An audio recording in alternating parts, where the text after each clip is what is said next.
Muito boa noite, seja bem-vindo ao Tete a Tete, o debate sobre a atualidade política e económica da semana. Hoje em discussão a luta contra a imigração clandestina, que na semana passada atingiu mais de 80 brasileiros, o não irlandês ao Tratado de Lisboa, as novas prioridades para a defesa e as manifestações de funcionários de vários setores contra as políticas do governo francês. Connosco temos Paulo Marques e Pascal de Lima, os nossos convidados habituais. Pascal de Lima, membro do Partido Socialista e professor na Escola de Ciência Política de Paris. Paulo Marques é da UMP, presidente da Associação de Autarcas Portugueses em França e conselheiro das comunidades portuguesas. Para iniciar o debate, vamos ver uma reportagem sobre a detenção de mais de 80 brasileiros acusados de residência ilegal em França e de falsificação de documentos. 3 pessoas já foram deportadas para o seu país e já há mais expulsões previstas para os dias 20, 22 e 25 de junho.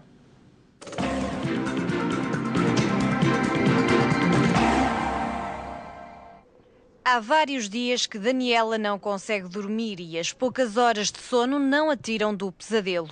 Todos os dias acorda bem cedo, não para ir trabalhar, mas para se apresentar à polícia. Durante 2 semanas será esta a rotina, acompanhada da obrigação de ter de deixar a França.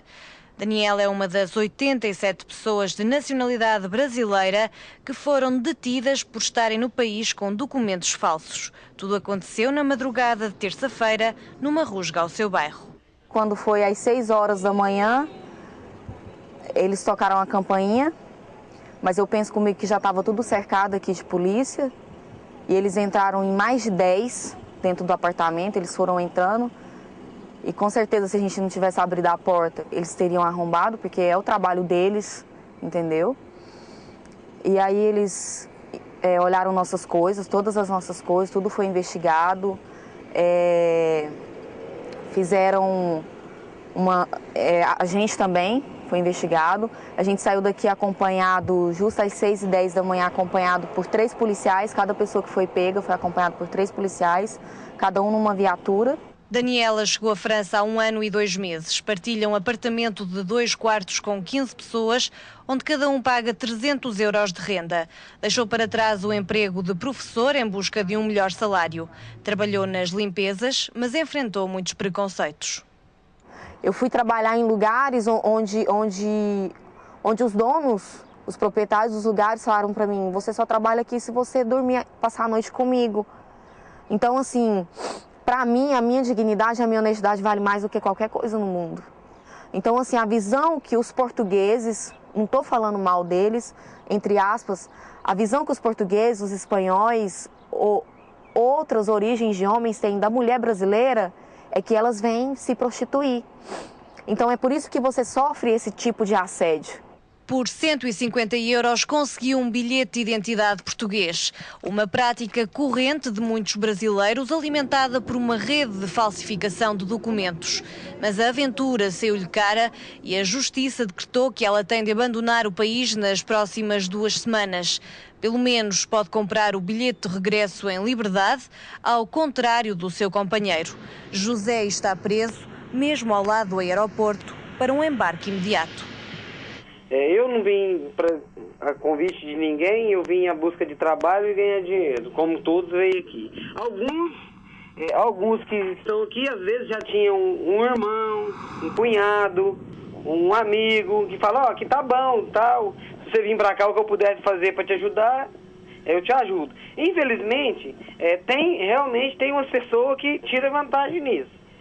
Tipo assim, vantagem não, né? Porque se ele não cobra, se não fosse um brasileiro fazer, ou um português ou qualquer outro pegasse a fazer, alguém ia fazer. Daniela quer ver José, mas os obstáculos ultrapassam as grades. Ironia maior, como as autoridades lhe confiscaram os documentos, os guardas não a deixam entrar por não ter passaporte.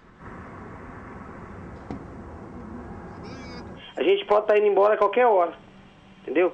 A partir que os papéis ficou pronto e ele arrumou, ou alugou o avião para mandar todos os brasileiros que estão presos embora, ou arrumar um encaixe num voo qualquer.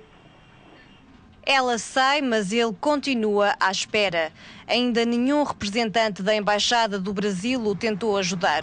Quanto a Daniela, está decidida a regressar ao Brasil, falta o dinheiro para a viagem que espera conseguir da Agência Nacional de Apoio aos Estrangeiros. Mas ainda falta muito apoio das autoridades francesas. Les interpellations qui ont lieu sont de plus en plus brutales, sont de plus en plus violentes, et on constate en fait des personnes qui sont aujourd'hui placées en centre de rétention administrative qui ne l'étaient pas auparavant. Et là, on observe des populations telles que des familles qui sont interpellées à domicile à 6 heures du matin alors qu'elles sont tranquillement en train de dormir. Monsieur Hortefeux a parlé de 25 000 expulsions qu'il fallait faire pour l'année 2007. Donc, ce qui veut dire en fait que pour chaque préfecture, à chaque lieu où résident les préfectures vão avoir des objectifs chiffrés. 87 pessoas foram detidas numa só noite em 17 cidades da região parisiense. Mais de 100 foram abordadas pela polícia.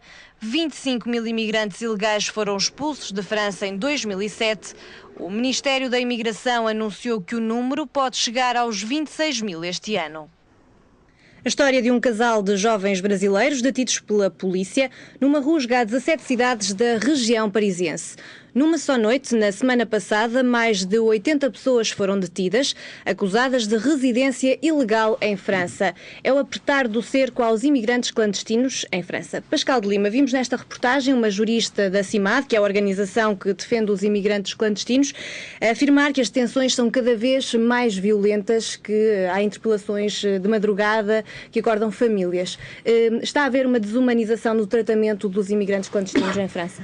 Sim, provavelmente que há uma desumanização. São dois assuntos diferentes. O assunto é o problema do controle da imigração ilegal, que é necessário. Portanto, não é esse assunto aqui que está mesmo em causa. O controle da imigração é necessário. Sim, o controle da imigração, evidentemente, que é necessário. A França não pode acolher toda a imigração, qualquer que seja o tipo de país, por razões políticas ou económicas. Portanto, a imigração deve ser controlada. Hoje o Parlamento Europeu aprovou por maioria a diretiva do retorno, que torna comuns as regras para o repatriamento dos imigrantes ilegais. Entre algumas medidas, basicamente a nova lei pode prolongar as detenções dos imigrantes ilegais até 18 meses. Estamos a criminalizar o imigrante que mais tarde ou mais cedo vai ser expulso para o seu país. Eu penso que temos um bom exemplo na reportagem na reportagem. Verificamos que são imigrantes brasileiros ilegais num território com documentos falsos. Obviamente que é preciso fazer com que haja expulsões reais para dizer ao país Brasil, às pessoas que eventualmente quereriam também emigrar, dizer que não se pode emigrar nestas condições. Mas aqui vimos esta jurista da CIMAD a falar numa política de números, na necessidade de haver uma política de resultados e de haver um certo número de detenções de imigrantes ilegais até ao fim do ano. Isto pode ou não conduzir a expulsões arbitrárias? Se continuamos com política de números, são 8 milhões de ilegais na Europa. Assim chegamos ao fim do Tete a Tete de hoje, um programa onde falámos sobre a expulsão de cidadãos brasileiros detidos em França com documentos falsos, sobre a crise na União Europeia depois do não irlandês ao Tratado de Lisboa, as prioridades francesas no campo da defesa e, finalmente, as manifestações de ontem contra o governo. Paulo Marques, Pascal de Lima, mais uma vez, muito obrigada por terem estado connosco. Boa noite. Quanto a si, já sabe, vemo-nos na próxima quarta-feira. Até lá.